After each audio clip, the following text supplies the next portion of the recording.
आजम की कुर्सी पर बिठाएंगे। उनको उनको अपने अपने वजीर आजम की कुर्सी से हटने की इतनी तकलीफ नहीं होगी कि जितना मियाँ शहबाज शरीफ साहब को उनके कुर्सी पर बैठने की तकलीफ होगी। और उसने जो तकलीफ कौम को पहुंचाई है तो हम भी मियाँ शहबाज शरीफ की सूरत में उनको तकलीफ पहुंचाएंगे इंशाअल्लाह। په پاک خدای باندې یقین وکړئ چې څومره نقصان مولا زمونږ ملک له ورکړه که نه او انسان له څومره نقصان ورکړه دا بل چا نه دی ورکړی. او دی ته خو سره زه مولیان وام نه، دی ته خو نواز شریف پاټیا والے ډیزلیان وایو، زه ورته کرایه ټاټوان وام، زه ورته دلالان وام. د انسان په جامه کې دا شیطانان دي. دی ټول عمر د نواز شریف دی او د شهباز شریف دی او د زرداری دی تلل کړي دي.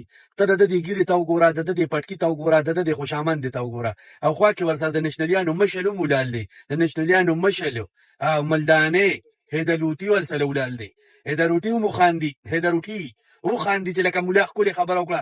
لعنت وام په داسې مولانو باندې، دا دلګان دي، بې غیرته دي، خوشي دي، تشي دي. د بغض عمران کې راوتی وو، د عمران خان نه منو څنګه چې د یو فقیر بل فقیر بد شي.